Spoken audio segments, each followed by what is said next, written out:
And one day, the noise in your heart and your head, they start to quiet down just enough to entertain a simple question about your future. Now what? You see, phase three is when your heart starts catching up with your brain and what your brain has been doing for months. You see, 8 months after Leslie died, 8 months of exhausting, intentional work on my grief, I stood to speak on a Sunday morning and I realized something I hadn't felt in a long time, that my mind was clear. Ideas were beginning to flow. And honestly, I was kind of confused about what was taking place. What's about this change? What's going on with me? Then I noticed the date. It was exactly 8 months since her death. As you know, those monthly anniversaries just have a way of pulling you down into deep sadness. And it's always replaying event after event after event after event. And I just dreaded that anniversary day. But this day was different. This day I didn't slump over. I was still standing tall, functioning, engaging, interacting with others. Now, I want to be clear, I wasn't over it, as they say, but it didn't mean I was healing. And I kind of picture it like this. You see, early in our grief, my grief especially, my heart was just shattered. It was like an implosion took place right here in my chest. And man, I felt it right here in my heart. All that time, my brain was quietly doing the work what our brain is designed to do. You see, neuroscience teaches us that during grief, our brain is remapping, is creating a new way that we will interact or that we're going to communicate with our loved one. We're going to continue this bond that has been created by our first love. Even though I can no longer see her, this bond or this closeness will continue. But what does that look like? That's the big question for phase three that we need to work to answer. You see, phase three is when we take our first big step towards life, out of the darkness, out of the ashes, out of the fog of the past. And we begin to emerge into the present, into the future. This is what's taking place inside of you, really. Emotionally, those waves of grief, they become less often, and they don't keep us under near as long. Now, a memory is still going to just blow the wind out of you. It will shock you, but you know you're still going to breathe again. And some mornings you may even laugh at the smallest of things. You may not feel sad for a full day. That's going to surprise you. And then spiritually, the questions begin to deepen. What does this new energy mean? Where is it leading me? What is love asking me to do? Because the old answers, they don't quite fit anymore. And a truer life motivated by this love begins to pull you forward. And then neurologically, the remapping of your brain has advanced. The brain has accepted the absence of your loved one's physical presence, but it still continues to remap a new way to connect to a different presence with him or her. When, where, how will you interact with them? That's the question.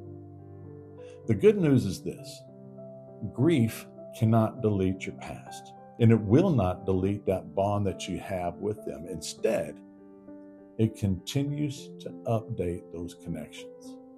As you grow, change, and mature, your connections will grow, change, and mature.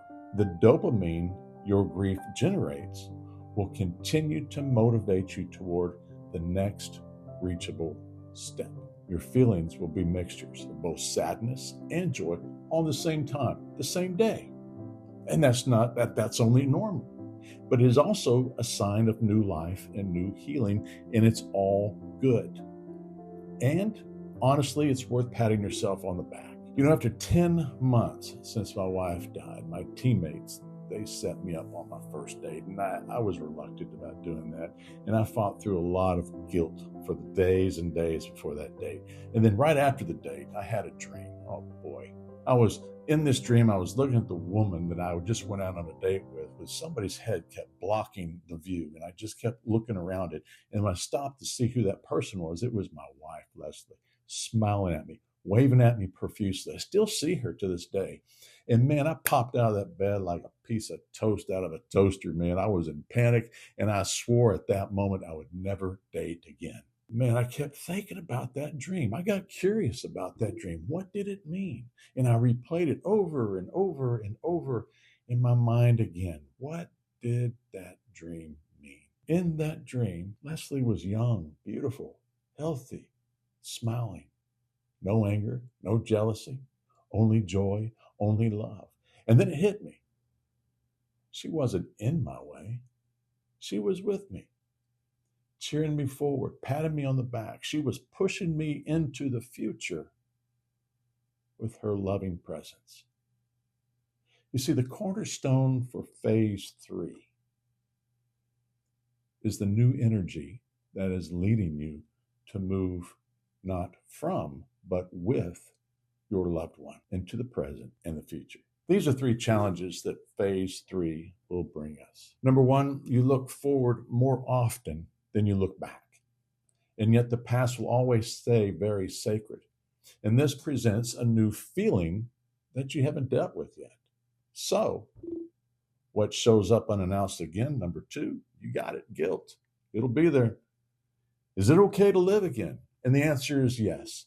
Love is never threatened by your healing. Love only fuels it. And then third, waves. They still roll in.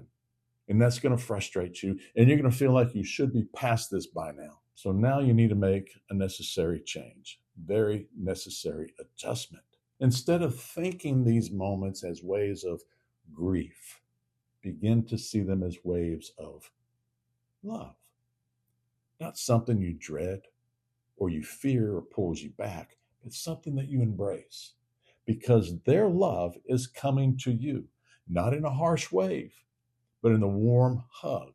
Feel it, embrace it, stay with it, interact with it as long as they stay with you. It's beautiful. 4 truths to hold on to in phase 3. 1, grief continues, but the intensity changes. 2, life has changed, and you're starting to realize that you can also live a good life again. And don't let guilt be a roadblock for your future. Number 3, give yourself permission to move forward. That will be the gift that you can give yourself and those who will benefit from your experience and new life. A life, I want to remind you, whose source is love. And number 4, the brain is already helping. It's already moving you. It's already nudging you. Be curious to see where love now is leading you. So if you're feeling a new energy, small push, don't ignore it. Don't guilt it away. Rather be curious about it. And go ahead and grab my book, Saying Goodbye, the journal, 13 Rules to Grieving.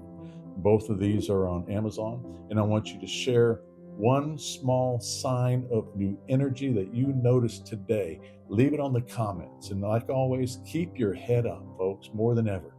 Shoulders back, eyes up, get the sun in. You are allowed and expected to live.